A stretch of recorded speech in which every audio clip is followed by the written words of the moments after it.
Em meio à rotina corrida do dia a dia, tem crescido o interesse das pessoas em reservar alguns minutinhos ali no início da manhã ou no meio da tarde, por que não? Para um momento de espiritualidade, de oração e de se conectar com a sua própria fé. É essa a proposta do livro Café com Santos, que tem sido companhia para muitas pessoas neste ano de 2026. Eu tenho a alegria de receber em nosso estúdio para conversar sobre esse movimento das pessoas de estarem, buscarem estar mais próximas da fé, da espiritualidade, com o autor dessa obra, o professor Luiz Alexandre Solano Rossi, um grande parceiro nosso aqui da Paulus Editora. São muitos livros e que para esse ano de 2026 chega aí com essa novidade que tem dado o que falar, né, professor? Seja muito bem-vindo e obrigada pela presença. Jennifer, obrigado pelo generoso convite. Estou super feliz de estar aqui junto contigo no Paulus Cast para falar, né, desse livro que é, é surpreendente não só para mim que escreveu, mas também, né, para todos os leitores e leitoras, irmãos e irmãs em todo esse grande Brasil que têm sentido a vida espiritual, a vida particular, a vida privada, se modificarem, se transformar por conta do livro. Que bonito, professor. E o senhor é um grande autor, né? São muitos livros publicados no Brasil e no exterior também, né? Conta um pouquinho da sua trajetória até a gente chegar, né, nessa obra Café com Santos. Vamos fazer um mini currículo aí, se é possível, né? Então, gente, eu sou leigo, né? Mas já tive vida religiosa pregressa, não é? Mas não no mundo católico. Depois eu conto essa história. Mas eu fiz graduação em teologia, né? Fiz mestrado em teologia também, em Buenos Aires, depois doutorado em ciências da religião, na Universidade Metodista de São Paulo, e depois fiz dois pós-doutorados, um em História Antiga na Unicamp e outro em Teologia nos Estados Unidos, mas sempre necessariamente com foco no estudo das Sagradas Escrituras. Então eu sou um biblista, por assim dizer. Tá? Na PUC, onde eu trabalho, eu ensino Sagradas Escrituras no mestrado e no doutorado. Né? Então, todos os meus orientandos, sejam mestrandos ou doutorandos, trabalham com textos ou do Antigo ou do Novo Testamento. E junto a isso, né, essa formação acadêmica, é, eu reputo assim que Deus me deu um dom, né?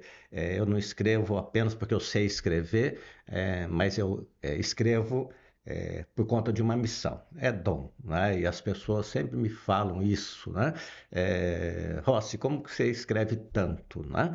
E eu falo assim, pergunta para Deus, porque é, é, é Ele que aprontou isso comigo, né? Então, sim, eu tento conciliar essas questões, né? Se o mundo acadêmico próprio, junto com os meus alunos e alunas, as minhas orientações e a produção textual, né? E de livros, capítulos de livros, artigos acadêmicos, já são muitos, né?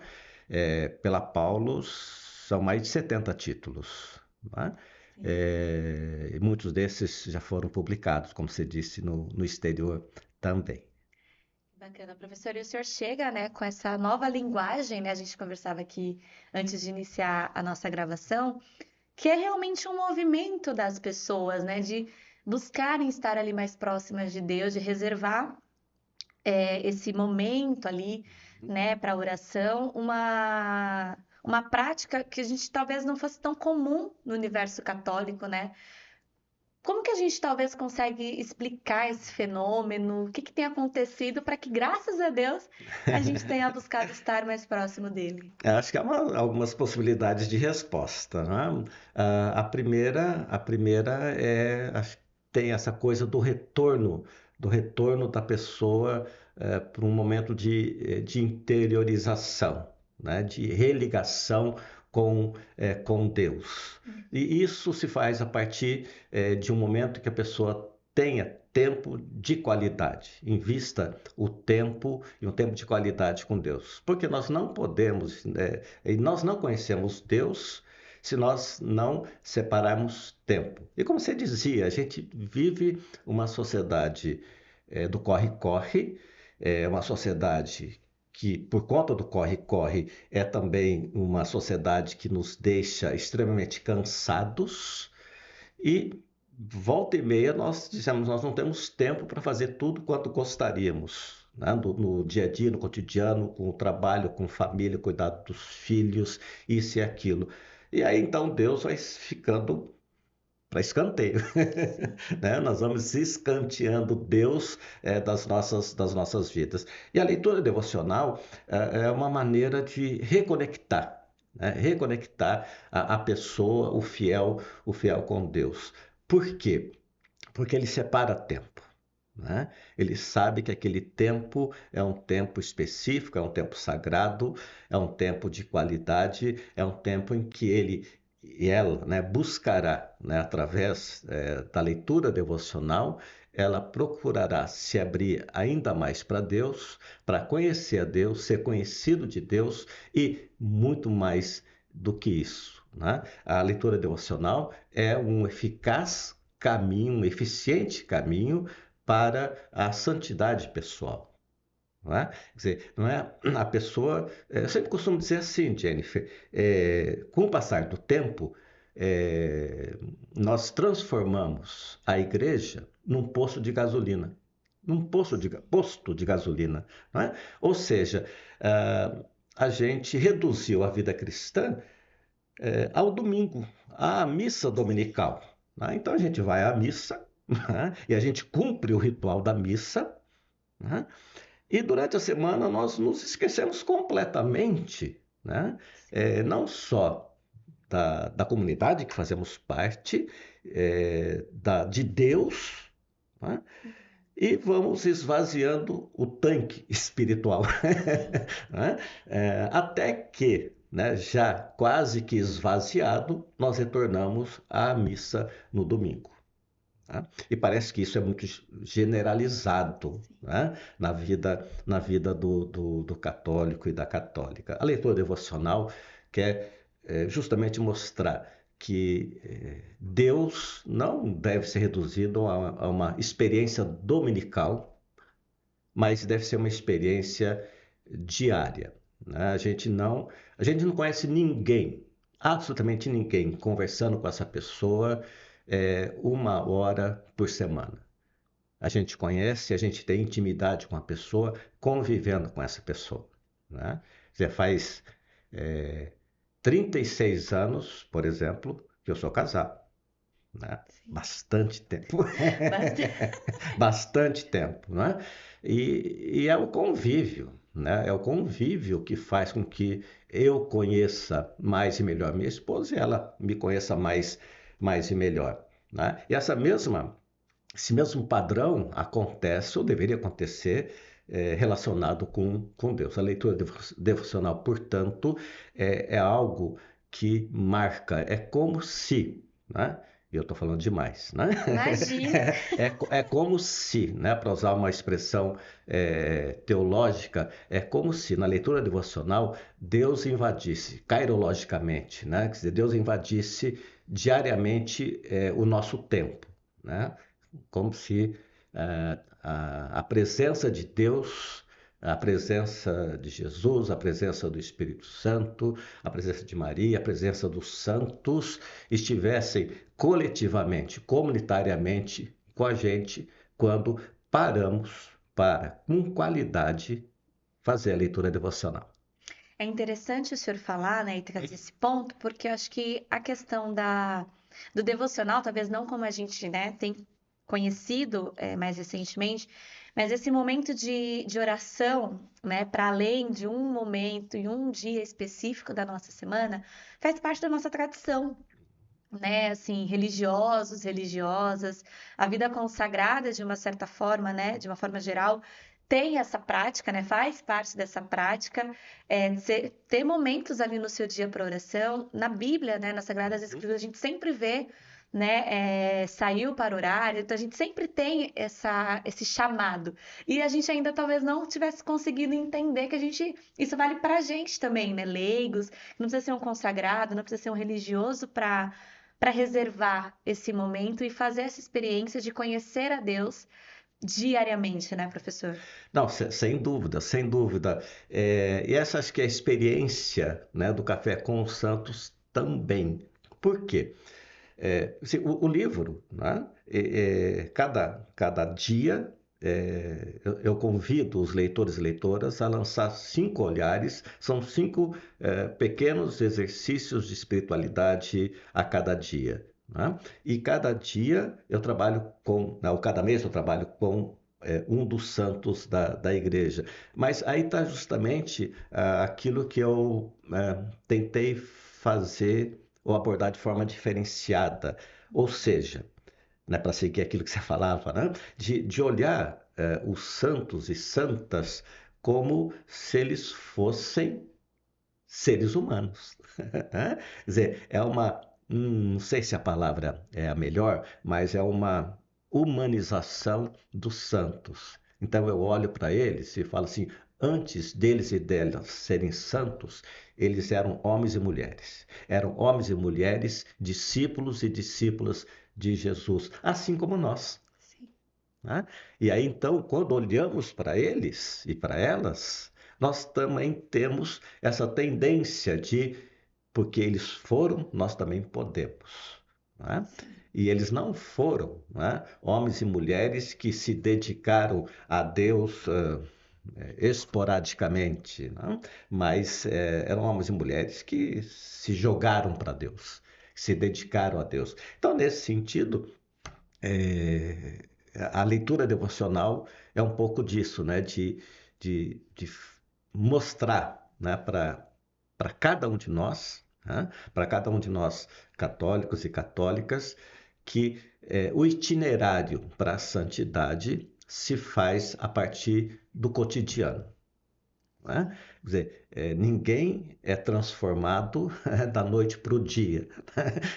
Dorme de um jeito e acorda do outro. Né? É sempre um processo que tem ponto de início, mas não tem ponto de chegada. Né? É sempre um processo, é sempre uma caminhada, é sempre um se jogar para Deus, assim como Deus se jogou para nós. Não é? Eu acho que é interessante isso na Bíblia. Né? Quer Sim. dizer, foi Deus que nos escolheu, foi Deus que nos chamou. Né? Quer dizer, o primeiro passo foi dele, então ele se joga, ele se lança. E o mínimo que nós poderíamos fazer é também, de igual maneira, nos lançar, né, em direção a ele. Com certeza. E acho que é uma leitura não contemplativa, né? Mas como o senhor falava, tem passos muito práticos, né, para a gente gerar essa transformação a partir a vida dos santos. E o senhor tem muitos livros, né, dedicados à história, a passos, né? O senhor tem muitos livros voltados à questão dos santos, realmente, aqui na Paulus. Mas como que o senhor chega à ideia de ter um devocional que vai trazer essa linha de raciocínio prática de conversão, de espiritualidade, a partir da vida dos santos? Como que surge essa ideia? Então, a ideia surge justamente porque, né, a princípio, a meu ver, faltava, né, faltava no nosso ambiente católico um livro devocional com as características que esse livro tem. Uhum. Tá? Que não fosse um livro apenas de leitura, um livro para encher o HD mental dos leitores de informações e boas informações, porque o livro é Sim, muito bom sim. do ponto de vista do conteúdo, né? Não só encher o HD mental, né? Mas também que fosse um guia prático. Por isso, né, acho que logo no início Já está no título, eu né? coloco, né, eu coloco lá como ler e como viver o livro. Sim, Né? Quer dizer, não é só ler, quer dizer, não é um livro que é refém da percepção ou dos olhares lançados, jogados, sim. mas é uma leitura que quer provocar um turbilhão interior. Né? Ele quer provocar ele quer incomodar, né? Ele quer incomodar com a leitura para quê? Né? Para que a pessoa que leia, né, tenha consciência de que o projeto de Deus, o projeto de Jesus para nós, é um projeto de desinstalação, de desacomodação, Uhum. né? Porque às vezes a gente fica bem acomodado e bem instalado e pensamos que a vida se resume a isso, Sim. né? E a gente percebe, né, tanto nas Sagradas Escrituras, quanto na vida dos santos, quanto, enfim, né, nos documentos da igreja, que nós sempre precisamos e devemos estar em movimento constante, né? Porque é isso que faz a diferença. Então, assim, o livro vem para ocupar um espaço, né? Um espaço que percebia-se vazio, né? Nesse sentido. E o senhor, né, como eu falei, tem uma relação com os santos, acho que muito forte, mas como que foi o critério de seleção dos santos, né, que são apresentados aqui na obra? Vamos contar alguns deles, né? Tem alguns bem populares. Como que foi esse critério que o senhor utilizou? Como que o senhor chegou a esses nomes? Ah, bem, eu tenho escrito, né, outros livros, né, nos passos dos santos, né, Sim. já há algum tempo para a editora Paulus, né? Então são santos que eu já tenho uma certa intimidade do ponto de vista não só de entender e compreender como eles viveram, quem eram, como viveram, mas também da espiritualidade de cada um deles, né? Então, num primeiro momento, eu fui aproveitando, né, ou reaproveitando essas leituras e pesquisas que eu já possuía, né? Sim. E sempre também pensando em santos e santas que são mais populares na vida da igreja, né? E também, né, um terceiro aspecto é pensando em santos que pudessem fazer com que a gente olhasse para lados diferentes da complexa história da vida de cada um, né? Então, olhar para São Francisco e perceber que ele tem um apelo bastante grande para as questões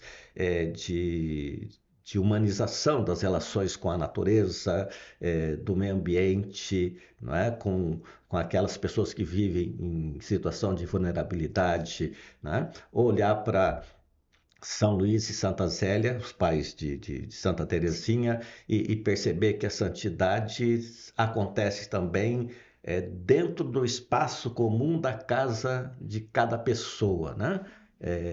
Duas pessoas que eram leigas, não é?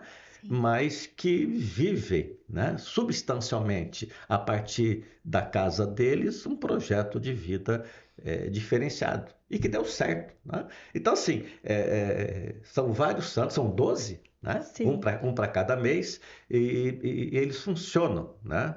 Na minha cabeça, né? Como um quebra-cabeça da construção de um projeto de santidade, de espiritualidade, de uma fé encarnada, né? Uma fé que faça diferença no cotidiano, não uma fé que seja intimista, reduzida à própria pessoa, Sim. né? Mas uma fé que leve à transformação dela, do cotidiano dela e que faça diferença também na igreja, Com certeza. na igreja. Porque um dos apelos também da leitura devocional não é apenas reconectar, né, a pessoa com a espiritualidade, né?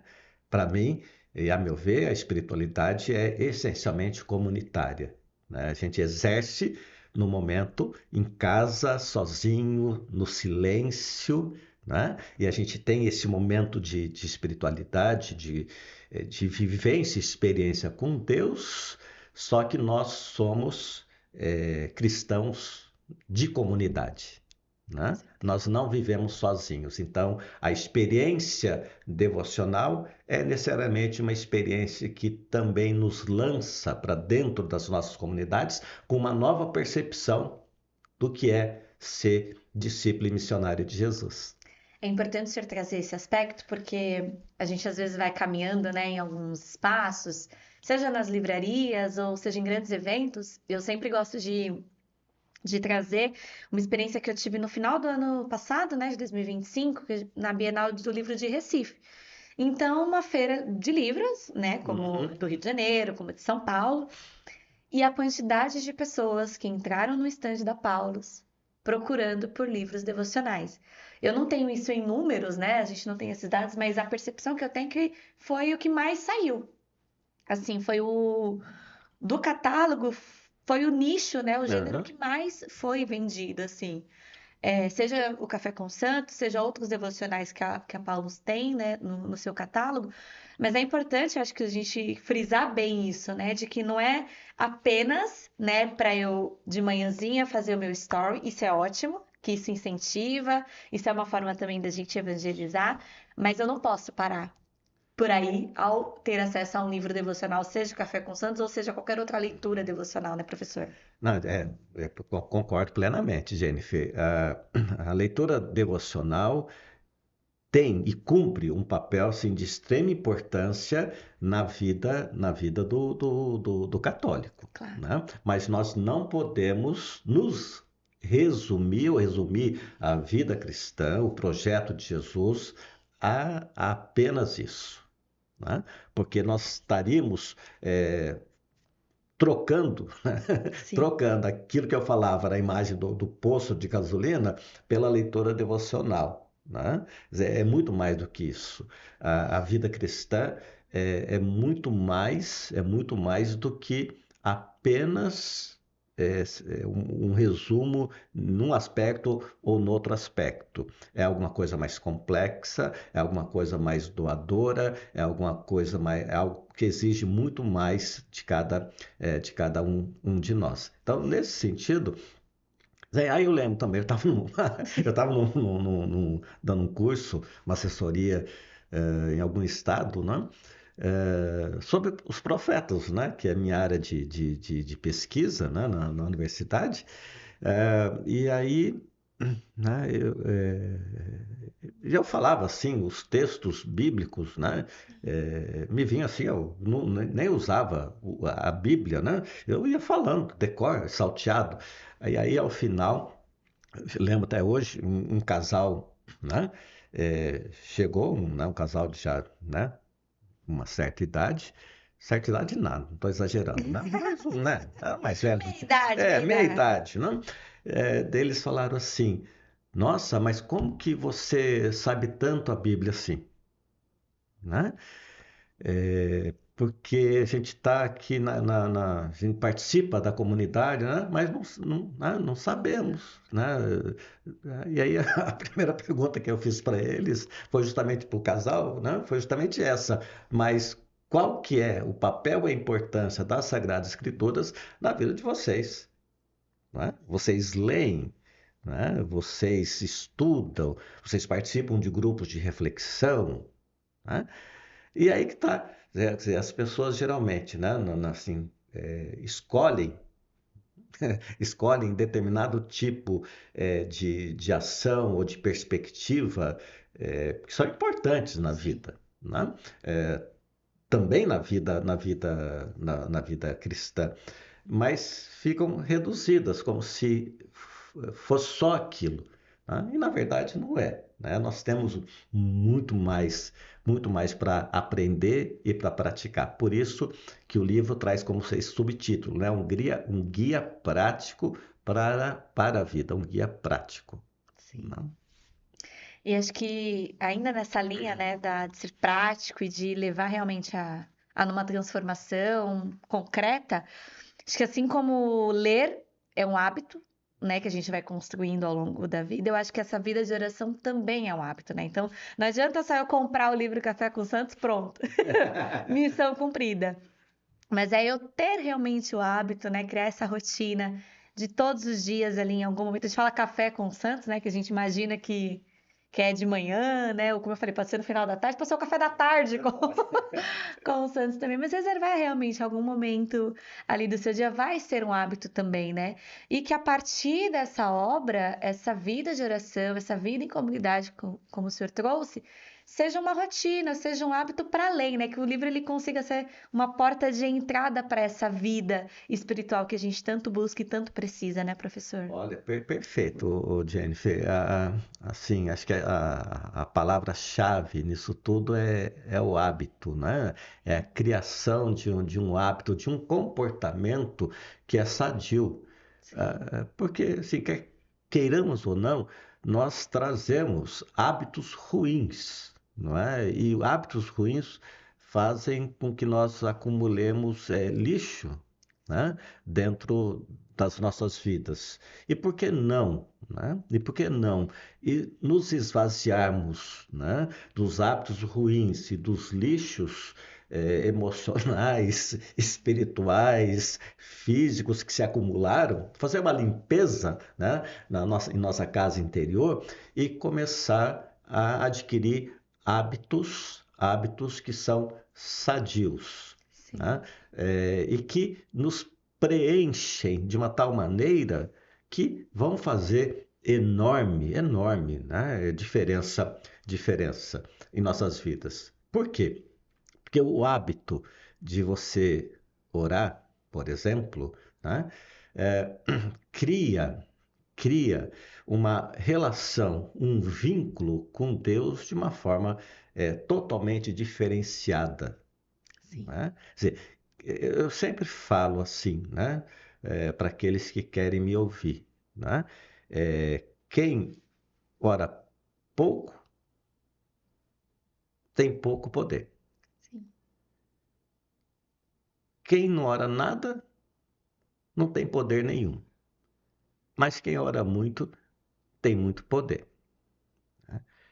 Então, assim, a criação do hábito, né, da oração, a criação do hábito da leitura das Sagradas Escrituras, a criação do hábito do jejum, a criação do hábito, né, disso, daquilo. Quer dizer, a gente vai criando, né, criando uma condição, né, que faz com que nós sejamos melhores seres humanos. Uhum. Né? E não só melhores seres humanos, mas também, por consequência, né, seremos também melhores discípulos de Jesus e melhores, não é? Dentro dos espaços nas nossas comunidades. Acho que vai mexendo com a nossa vida como um todo, né? Acho que Sim. para além da comunidade, a gente acho que se torna uma pessoa melhor, né? Um profissional melhor, um esposa, um esposo melhor. Eu acho que vai transformando em Uhum. todos os sentidos, né, professor? Eu queria que o senhor desse assim algumas dicas, né? Contasse um pouquinho dos passos, né, práticos que o senhor coloca no livro para a gente também já ir. Às vezes a pessoa tem um livro e eu ainda não entendi muito bem. Vamos dar uma ajudinha, vamos dar uma pílula extra aí para Então, eu quem vou pegar o livro aqui, pode pegar. tá? O livro, então, como eu falava, né, ele tem, né, ele traz, né, cinco olhares, Sim. cinco olhares que permitem viver o livro. E a Uhum. ideia que está no fundo, acho que uma das ideias, né, que são tantas ideias, Sim. eu estou empolgado com esse livro, viu? Uma das ideias que está que tá o pano de fundo do livro é como a gente viver o Supremo ou conhecer o supremo propósito de Deus para as nossas vidas. Né? Uhum. Eu acho que esse é o grande segredo, é a grande pergunta que todo mundo quer responder. Uhum. Né? Desde que eu era adolescente e comecei a dar os primeiros passos, de fato, na vida cristã, eu ouvi essa pergunta, né? Qual é a vontade de Deus para a minha vida? Qual é o supremo propósito? Para que é que eu nasci? Sim. Né? Para que eu nasci? Né?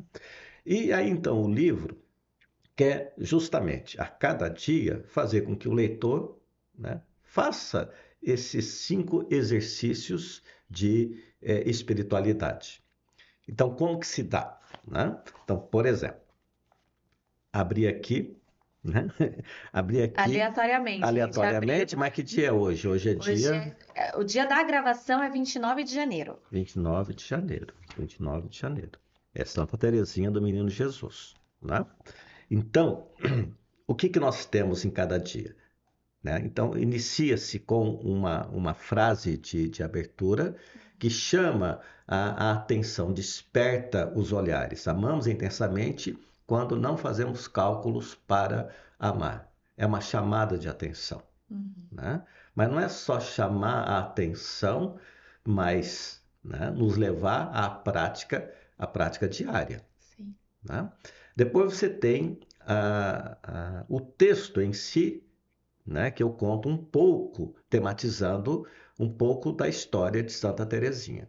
E sempre com esse olhar, eu olho para ela lá no passado, mas eu não penso a Santa Teresinha e os santos como se fossem personagens de museu que estão empoeirados no tempo. Mas eu penso cada um deles como é que eles podem intervir na minha vida, nas nossas vidas hoje, Com né? certeza. Se eu olho para lá, se eu olho para o passado, eu quero saber como é que o passado deles pode fazer com que eu seja diferente hoje, nos mais diversos aspectos da vida. Depois a gente tem uma oração. Cada dia tem uma oração, Sim. né? Quer dizer, e aquilo que eu falava, né? Assim, é inadmissível para mim um católico que não ora, né? E você tem, né? O leitor tem 365 orações. Eu brinco sempre com os meus leitores, meus alunos, falo assim, ó, eu já testei as orações, eu fiz as orações, escrevi as orações e deram certo. Então, Funciona. funciona. Pode orar. E a ideia é assim, você fazer a oração silenciosamente, né? Ler, ler silenciosamente, interagir com ela e depois fazer a mesma oração de voz alta ou em voz alta, né? Quer dizer, primeiro você ouve para dentro internamente e depois você se ouve, né? Você expressa a oração. Há uma referência bíblica, isso é importante, né? Importante. Como é que a gente vai conhecer o coração de Deus, o supremo propósito de Deus, se a gente não lê, né? Se a Sim. gente não lê as Sagradas Escrituras. Então, é importante. Abra o texto bíblico, leia, né? Medite naquilo que está escrito. E tem também, né, por último, né? Por último, tem aquilo que eu chamei de um grande outdoor existencial. É uma expressão, uma frase, né, para que seja guardado dentro da vida do leitor. Então, do dia 29, tem essa expressão: quando repousamos o coração em Jesus, encontramos paz. Né? Quer dizer, e aí, então, a lógica, né? Pelo menos assim, a lógica de quem deveria, né? Ou quem está lendo, é assim: eu estou atribulado, né? Eu estou angustiado, né? A paz me escapa. O texto está dizendo assim, mas onde você está repousando? Né? Sim. Onde você descansa? Né? Outro dia eu falei, uma pessoa estava extremamente angustiada, né? Angustiada com, com uma determinada situação doméstica, né? Com o filho, né? Eu falei assim, mas olha, eu rezo todos os dias pelo meu filho, né? Rezo todos os dias. E eu falei, ótimo, continue rezando. Aí eu lembrei de Santa Mônica, que está aqui também no livro, né? Que rezava diariamente, constantemente por Agostinho. Mas eu falei para ela também assim, continue rezando todos os dias, mas descanse também, né? Sim. Porque não adianta rezar e ficar angustiada, né? Você Tem o texto bíblico fenomenal, né? Que Jesus já lançais sobre mim nas vossas ansiedades, porque tenho cuidado de vocês, etc. Né? Então, assim, essa frase, né? Assim, esse outdoor existencial ajuda-nos a repensar, né? O que somos, o que fazemos e como deveríamos fazer. Com certeza, o senhor traz de Santa Mônica, né? E queria perguntar para o senhor se tem algum santo, né? Já que a gente vai ficar mais próximo, né? Quem lê o livro vai ficar ali mais próximo dos santos, vai passar a conhecer. Se tem algum santo que, para o senhor pessoalmente, tem uma mensagem ali que toca diferente, se tem algum santo que, a partir do seu exemplo, o senhor começou a pensar diferente e ajudou no seu processo de conversão e de oração e de vida de fé mesmo. Jennifer, já me fizeram essa pergunta várias vezes, né? E eu costumo responder assim: eu não tenho necessariamente um santo da minha devoção, Uhum. né? Então, quando eu olho para eles, para mim, né, eu acho que eu já disse isso, eles são como funcionam como peças, né, de um quebra-cabeça chamado Luiz Alexandre Solano Rossi, e cada um me ajuda, né, em momentos diferentes da vida a me olhar de maneira distinta e diferente. Né? Então, no conjunto da obra, quando eu olho para esse livro, né, eu olho para os santos que caminham diariamente comigo e com todos os leitores, é, eu, eu percebo, né? Eu percebo o que eu quero. Meu objetivo é que a minha proximidade com essa leitura devocional é que eu viva um processo de humanização ou de reumanização. Porque nessa vida louca que todo mundo vive, é sempre possível que a gente se perca em algum momento. Né? A gente se desvia, a gente assuma comportamentos, valores ou desvalores, ou enfim, que não é o mais agradável, né, para o projeto de Deus. Então, nesse sentido, o olhar para esses santos me ajuda nesse processo, né? E eu já escrevi sobre isso em algum momento, né? Eu faço isso, eu sou biblista, então, assim, a minha relação com o texto bíblico também, acho que é mais intensa ainda do que com os santos. E eu falo para os meus alunos, sim, vai estudar a Bíblia, mas a Bíblia também tem que ser vista como um elemento dado por Deus para que ajude em nosso processo de humanização. Né? É assim, nós somos católicos, sem sombra de dúvida, mas antes de sermos católicos, nós somos homens e mulheres, nós somos seres humanos. Né? E quando a gente assume com delicadeza, com intensidade, com força a identidade católica, isso reforça, a partir do projeto de Deus, aquilo que nós somos como seres humanos. Professor, esse é um livro, né, que acompanha ali, é para ser uma companhia realmente durante todo o ano, mas é um livro que nem o dia dessa gravação é 29 de janeiro, eu já perdi 29 dias do ano. Eu posso começar a ler agora? Eu posso começar a ler no meio do ano? É um livro que não, só quem comprou, quem comprou, comprou, quem não comprou não adianta mais. Não, não, não é um livro, Jennifer, não é um livro datado. Não é? Em nenhum momento você vai Sim. encontrar na capa do livro, em qualquer uma das páginas, 2026 ou Uhum. 2027. É um livro para acompanhar a vida do leitor. Não importa o momento do ano, do mês ou do dia em que ele inicie a leitura. Né? O importante é que ele tenha, né, o texto, o livro ao lado dele, a fim de que, né, a partir de uma companhia, né, como o livro, ele tenha condições de caminhar mais e melhor em direção ao futuro. É bom a gente falar, né, que, putz, sei lá, vi, não sabia do livro, tô em março. Pode comprar, Não, pode começar a ler. pode começar a ler e depois, né? Janeiro, fevereiro, você pode fazer em 2027. Não há Sim. problema algum quanto a isso. Por quê? Porque o texto é marcado por essa perenidade, né? Não é Uhum. um texto que se esgota, é um texto ao contrário, né? É um texto que tem aquilo que eu chamo de reserva de sentido, Uhum. né? Quer dizer, é como se fosse um poço, né, de água cristalina. Não importa o dia, não importa o mês, não importa o ano, né? Sim. Você vai lá no poço, no livro, que a água está ali fresquinha para beber. Com certeza. Professor, a gente está quase terminando, mas eu queria dar um presente, vamos dizer assim, para quem chegou até aqui. Lá no comecinho, o senhor falou que tinha uma história boa para contar.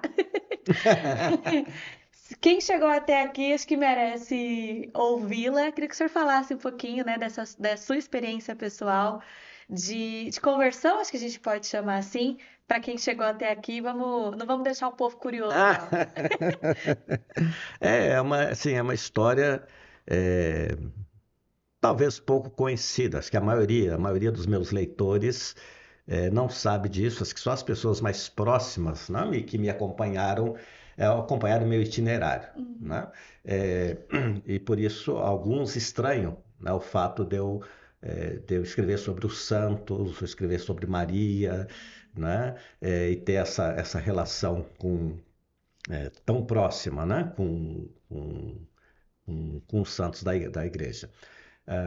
É que, né, durante bom tempo da minha vida, bom tempo, acho que uns 18 anos, Sim. né, desde a minha formação teológica na graduação, eu fui protestante, né, eu fui evangélico, fui ordenado reverendo e fiquei 18 anos, acho que 18 anos, como exercendo função pastoral, né? Sim. Ao mesmo tempo que eu fazia a minha vida acadêmica, né? Meu Uhum. mestrado, doutorado, etc. E aí então, acho que faz uns 2007, 2008, né? Eu rompi com a Igreja Protestante, né? E retornei à Igreja Católica. Eu fui católico até os 15 anos, eh, fiz catequese, né? Fiz primeira comunhão, né? Sim. Mas depois eu saí, tive uma experiência religiosa no mundo protestante, quando era adolescente, com 15 Sim. anos, uma experiência profundamente transformadora, impactante, que modificou a minha vida, né? Claro. Ali é um ponto de inflexão bastante grande, né? E inclusive, sim, mesmo quando eu era protestante, né, evangélico, pastor protestante, né, a Paulo já publicava meus livros, né? Sim. E depois, então, em 2008, é que eu rompi com o mundo evangélico e retornei, né, para a Igreja Católica, através da Arquidiocese de Maringá, de onde eu moro em Curitiba e Maringá, né? E aí então o arcebispo de Maringá me recebeu agora como leigo, né? Sim. Como leigo, sou casado, tenho um casal de filhos, né? E aí então eu agora, né? Já 2008 para cá, não sei quantos anos dá, porque eu sou de humanas. Eu também sou. Alguém ajuda aí, produção. Leandro é bom de É, contas. é. Vamos lá, Leandro. Tempo. Eu sou de humanas ou, 28, né? ou sou de. 18? 18, eu sou de 2008? 18. 18, Obrigada, 18. Leandro. Aí, né? Eu sou de humanas, sou de divinas, aí eu não sei fazer conta, Eu né? também não sei, professor. Então, assim, e durante esse período, né, que eu retornei à Igreja Católica, é que eu vou me interessar, né, por temas, né, eh, por espiritualidades que anteriormente não fazia parte do meu cotidiano, né? Sim. E até assim, dos meus amigos mais próximos, né? eh, que fazia parte da igreja protestante, né, que eu fazia parte também, não sei, né? É, e depois que eu fiz, né, rompi e voltei para a Igreja Católica, ele dizia assim para mim, Rossi, você sempre foi o mais católico dos protestantes, né?